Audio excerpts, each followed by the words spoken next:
Commander, I think you should hear this. Pradesh Tim, Lo Tanug, Commander. Nageb.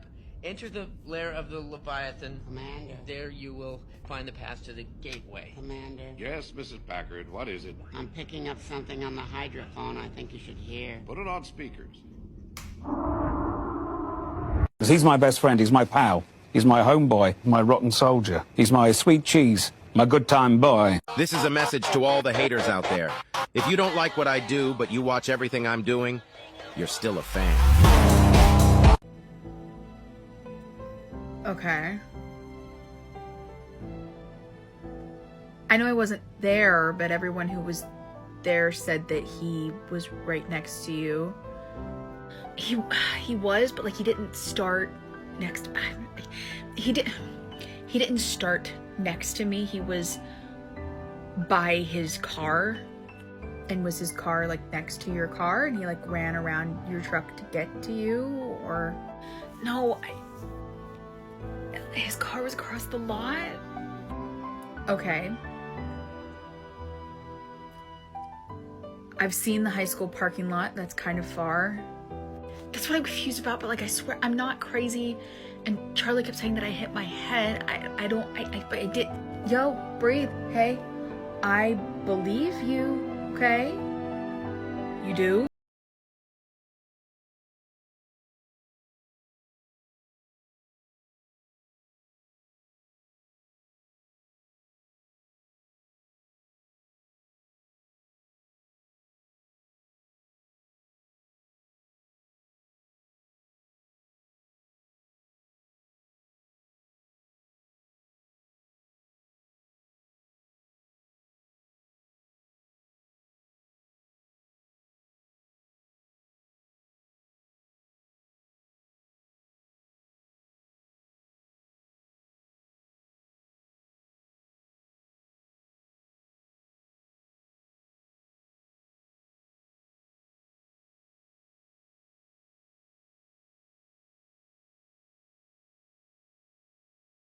Was gonna come on here and update about my shifting attempt last night. Completely forgot.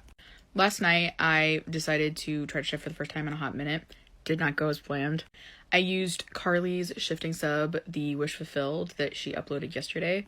And I also tried the method that she created called the Any Moment method. So I decided to walk into it with a brand new sub and a brand new method. However, nothing happened. I don't even remember having a dream last night. And I think a big part of it is because my brain was elsewhere and I was really stressed out because I didn't actually lay down to try to shift until almost 6 o'clock in the morning. My sleep schedule is currently screwed, so I'm actually going to pull an all-nighter today in hopes of being able to sleep decently tomorrow. So I'm going to take a break from shifting today and tomorrow. That way that I can get my sleep schedule under control before I try to shift again, because it's just stressing me out really bad and I'm not actually focusing on shifting. So I want to be able to focus properly. So I'm going to take a break for the next couple of days to fix my sleep schedule and then try again.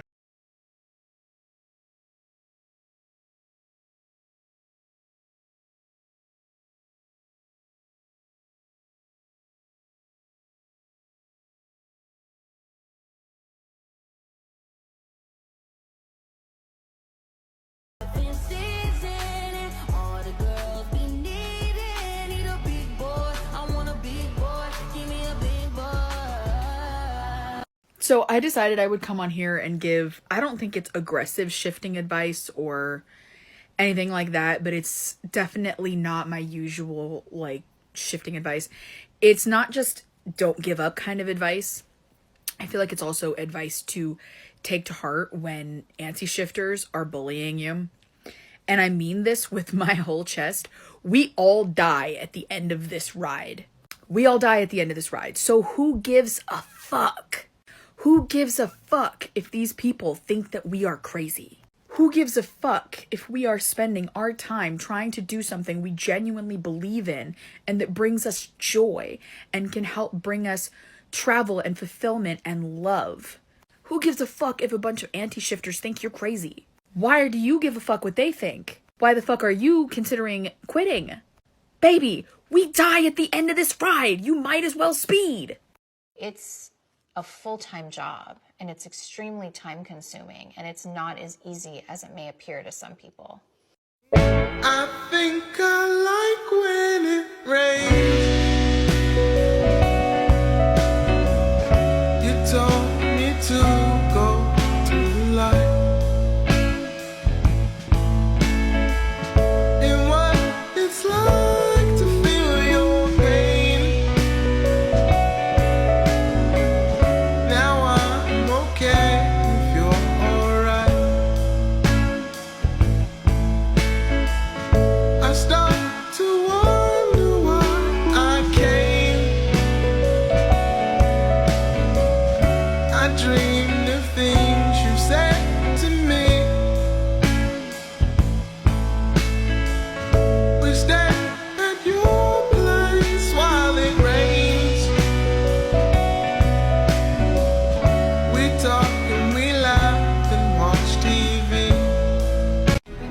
this all real?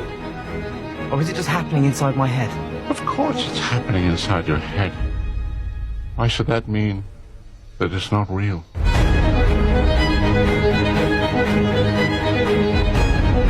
Okay, I think that I've left you guys waiting for a story time long enough.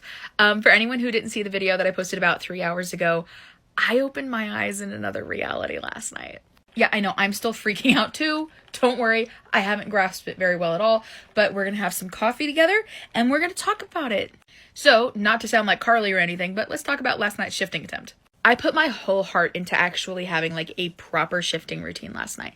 Not to say that you have to have one in order to shift. I just kind of felt like it. I did skincare. I spent hours prepping mentally and physically. I picked out a method, a meditation. Everything was ready. I even charged my earbuds like a normal person.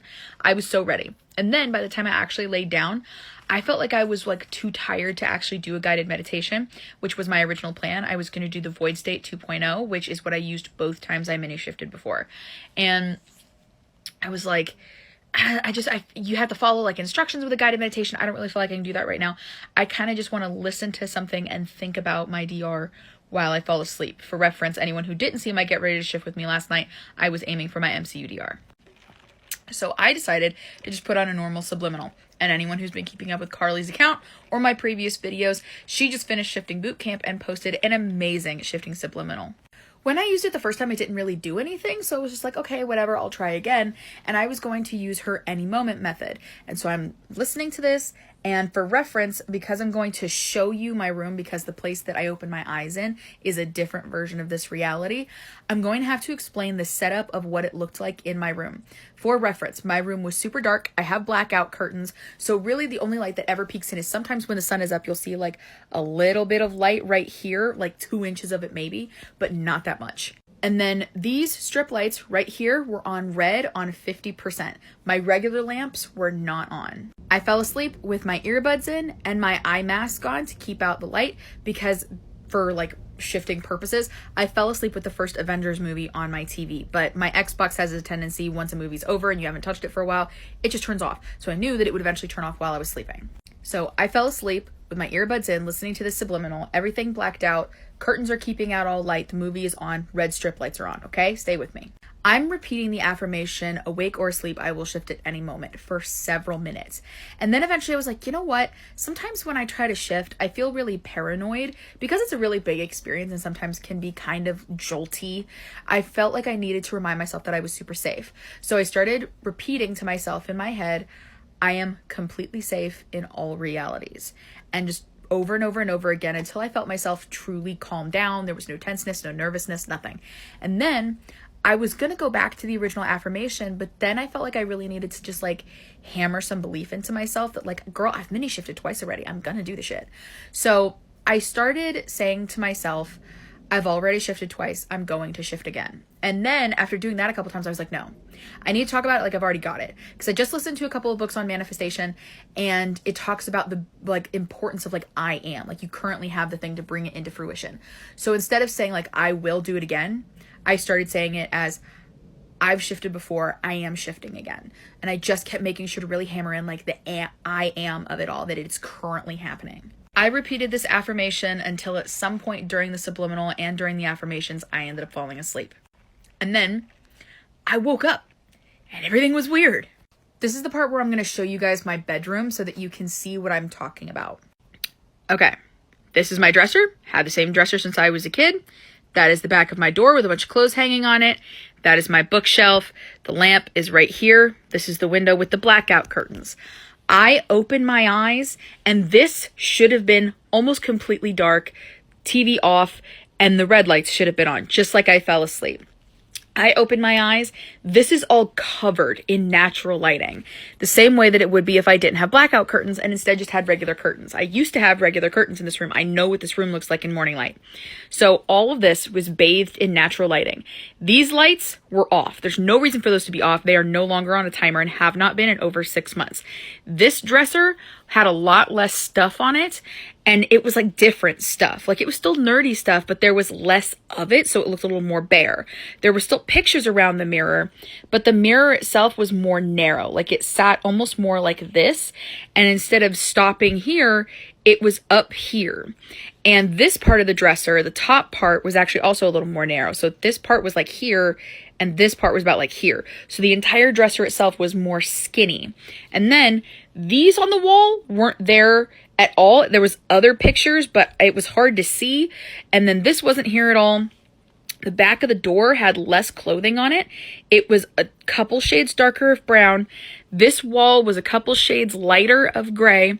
The books were all in a different order and had less collectibles on it. And when I opened my eyes, I hadn't had a mask on. So I had just opened my eyes, didn't lift a mask off or anything. My eyes just opened to a naturally lit room with the wrong color wall, the wrong color door. Half my stuff on the back of my door was gone. Half my stuff on my dresser was gone. The dresser was shaped weird. There was different stuff on the wall. Some of the stuff on the wall was missing, and everything on the bookshelf looked weird. And I actively remember feeling tired. Like my eyes felt heavy like they do when you just wake up. And I don't know about you, but I've never felt tired in a dream before. Like I've been in bed in a dream before, but I never feel tired. It's like saying I've had dreams where I've gone to the bathroom, but I don't feel like I have to pee. I've had dreams where I'm eating food, but I've never felt hungry. Like I don't have like those bodily feelings like that. I felt exhausted to the bone, and my eyes were so heavy from being so tired. And it was really weird because it looked like this room, but it like wasn't this room, but I also knew it was my room. There was something so uncanny valley about it because it was just different enough for it to be weird and uncomfortable. Kind of like if you watch a cartoon or an anime and they switch animators in the middle of it, and you can tell that it's the same characters in the same places doing the same stuff, but it's slightly different because the animation style is slightly different, and it's different enough that it's uncomfortable. Kind of like when you watch a Disney movie and then the really cheap sequel that didn't even go to theaters looks completely different. It's like that. It was like my room was in a different font. And I actively remember looking at this space for several seconds and being like, I'm really uncomfortable. I don't like this. I'm gonna go back to sleep. And I didn't want to deal with it. So I closed my eyes and went back to sleep. And then when I woke up, because I hadn't bothered to check the time, I don't know what the fuck time that was supposed to be. It was obviously daytime because the room was lit up. When I opened my eyes again, it was still dark outside. I had blackout curtains again. The room was dark except for the red strip lights, and I had a mask on my face. I remember actively having to remove it from my face and put it in the remote box next to my bed. The TV and the Xbox had already turned off, so it had been long enough that I had been asleep for the entirety of the Avengers movie. And I remember getting up, the room being dark except for the red lights, and going to the bathroom. And I didn't fully compute what the hell had happened until after I'd gone to the bathroom and woke up this morning and talked to people that they've had this experience. So I don't understand what the fuck. So yeah, whereas with my first two mini shifts, I was mostly like hearing stuff. This was some seeing stuff. I did in my first mini shift, if you look at the video on my YouTube channel, I saw light out of the corner of my eyes, but like my eyes were still closed. And for both of those shifts, like I heard stuff. In the last one, which is way more clear because it was only 5 months ago, I heard someone rummaging around in the kitchen, and then I heard a man's voice talking next to me and outside my door, and I felt the bed changing, and I felt the temperature changing in the room and stuff. This was so weird. I full on opened my eyes. I know I wasn't dreaming. It did not feel like a dream. It felt so completely real. And it was like uncomfortable because it was so real, but like slightly off and bizarre. I've never felt tired in a dream before. It was so solid. Like I felt the bed under me while it was happening. And I was just like, I remember being like, no, I'm not doing this. And like slightly shaking my head and closing my eyes and like curling my face back into the pillow and like closing my eyes and taking a deep breath and choosing to fall back asleep. It was the most like realistic weird shit that's ever happened. Yeah. So I didn't land in my MCU DR, but I landed somewhere that wasn't here. And it was crazy because I remember saying last night, I wish that it would happen while I was asleep instead of awake, because I keep relying too much on symptoms. And then that happened. And so obviously I'm going to try again tonight. So yeah, that was my third mini shift. I actually opened my eyes for at least 10 or 20 seconds this time. I'm freaking out.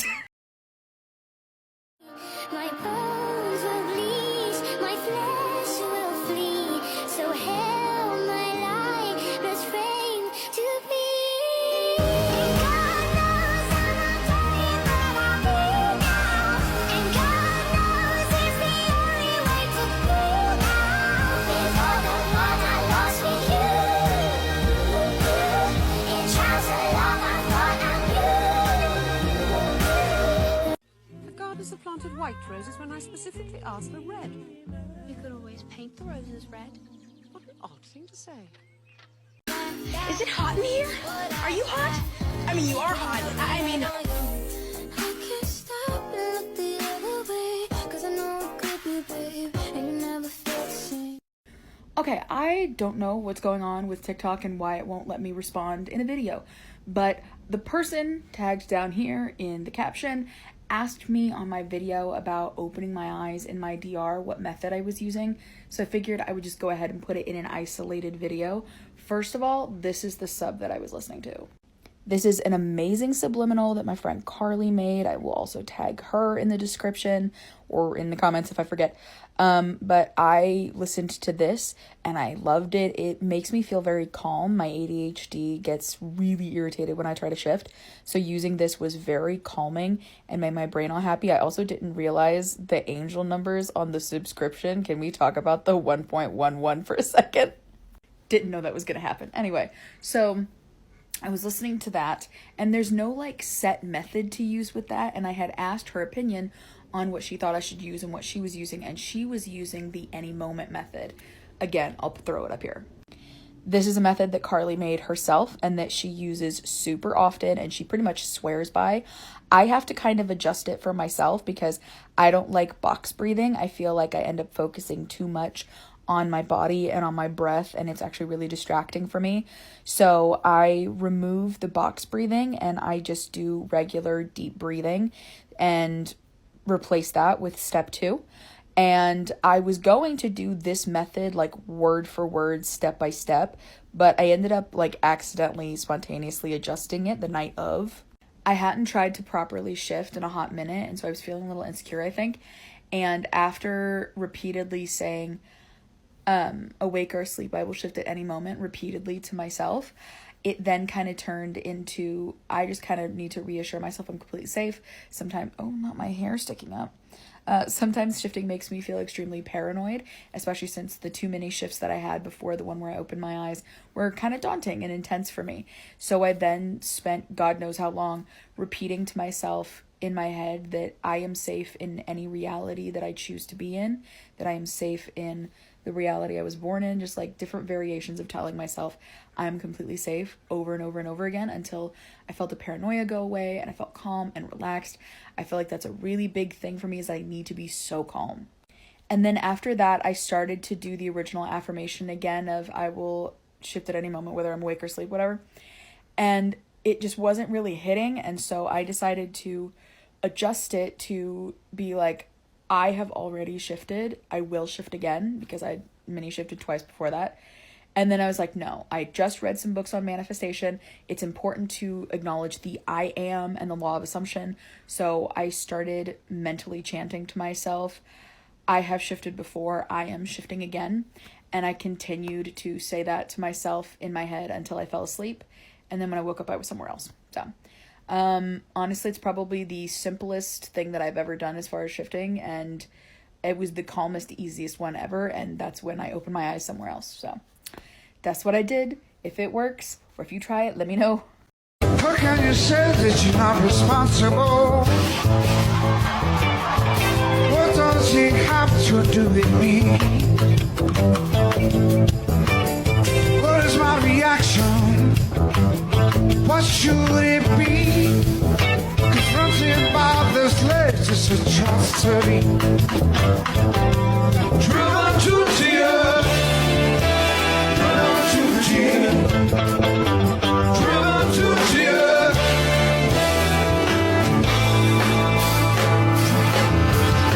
Had my face in my hand, shame wells in my throat. Comfortable existence is reduced to a shallow, meaningless party. Seems that when some innocent die, all we can offer them is a page in some magazine. Too many cameras, but not enough food. This is what we're seeing. Listen, I'm not a simp, but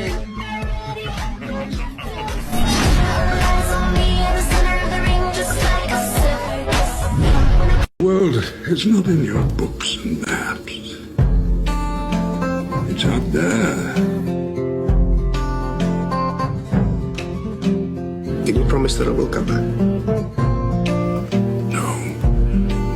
And if you do, you will not be the same. It's that chemical cut that I can get down. Well, up like the moon and out like the hounds. A dangerous disposition, somehow refracted in light, reflected in sound. I'm coiled up like a venomous serpent, tangled in your trance, and I'm certain you have got your hooks in me.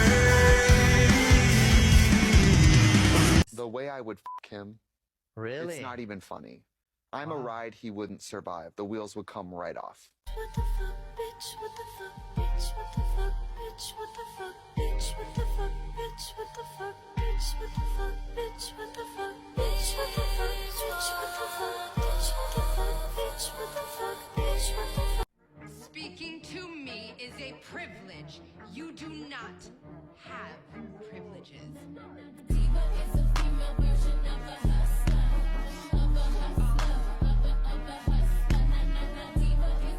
So I have come here to tell you the story of how I got my first DR memory yesterday. But I also wanted to preface this by saying if I sound like crap, it's because I feel like crap. I am so winded. I am so exhausted. I am on 4 different medications and had to go to the doctor today. And your girl has a severe ear infection and a giant cold. My throat is going through it. My nose is going through it. My chest is going through it. And my ear infection is apparently so bad. My doctor looked at my ear and went, "The inside of your ear is big." And I was like, thanks. So please just bear with me. And also to all of the people that are clients of mine who were so kind enough to understand why I am currently late with your readings. Thank you for being so nice. Your girl is not sleeping. And also to all of the people that are waiting on the 2 YouTube videos that I filmed right before I got sick. Please be kind and patient. I'm waiting until I don't feel dizzy to edit them, but I promise they are on the way, and I'm really hopeful that I can get them out before Christmas, or at least one of them out before Christmas. But anyway, on to why you guys are here.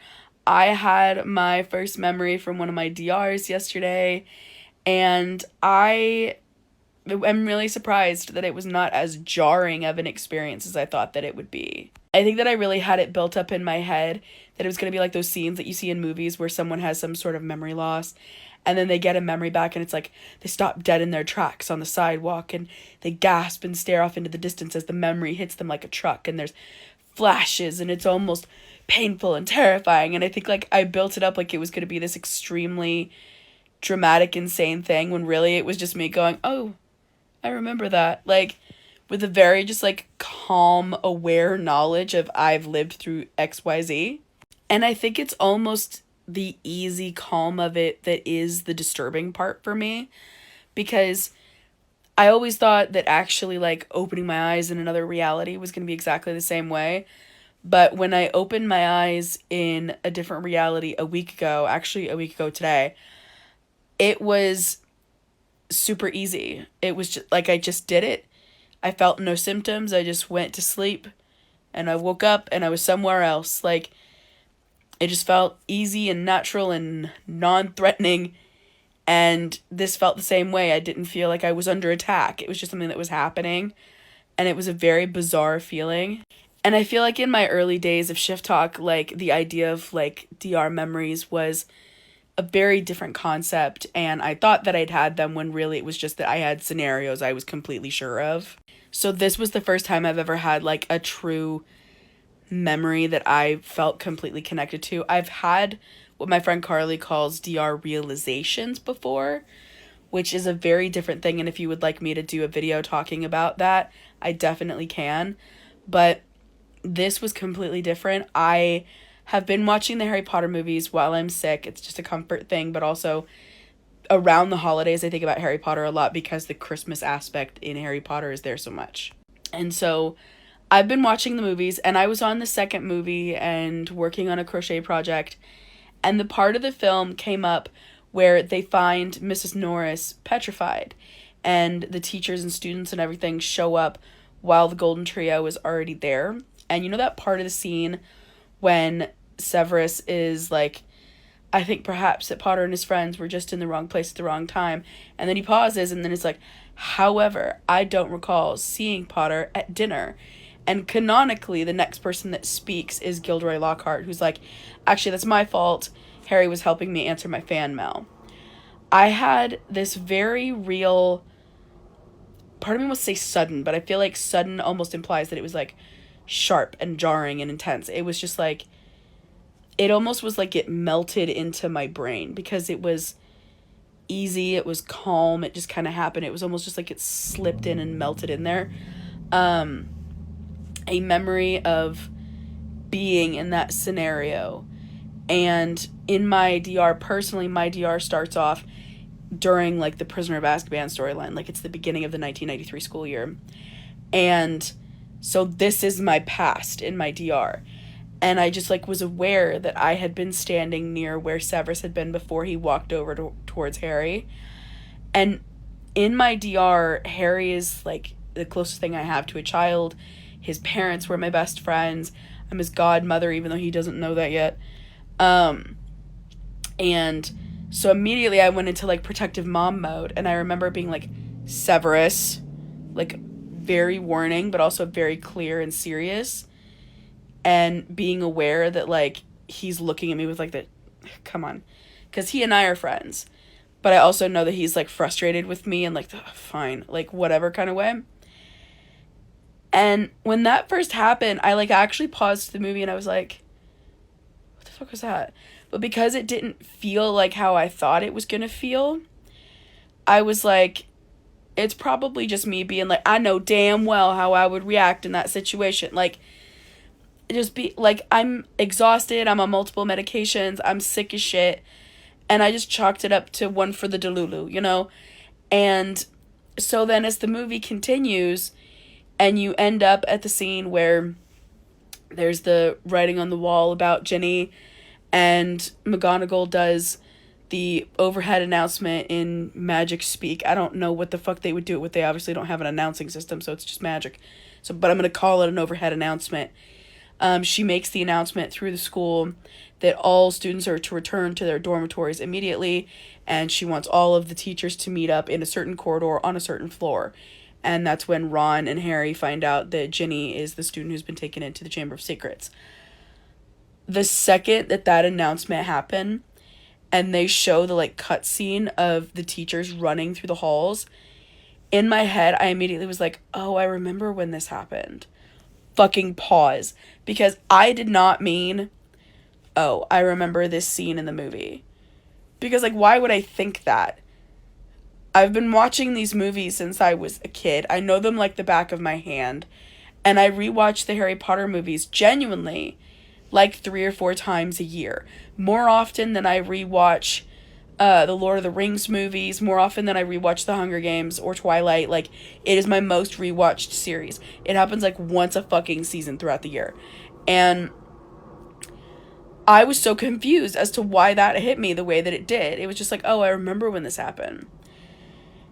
And I was like, what the fuck? And I'm like staring at the movie as it's going on.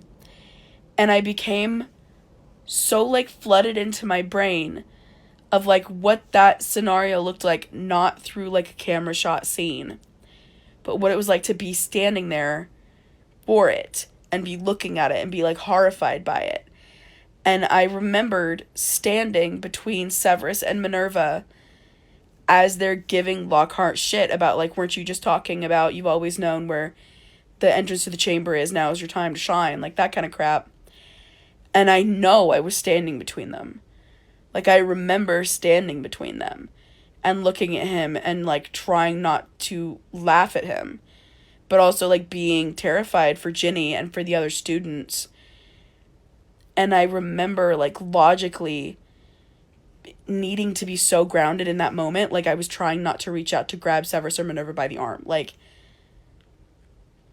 it's jarring that it's not jarring, because it feels like as easy as telling you I know what happened when I walked into the doctor's office earlier. Like, it's just a thing that I know and that I remember everything about. Like, I can recall like the pressure of my feet against the ground type shit.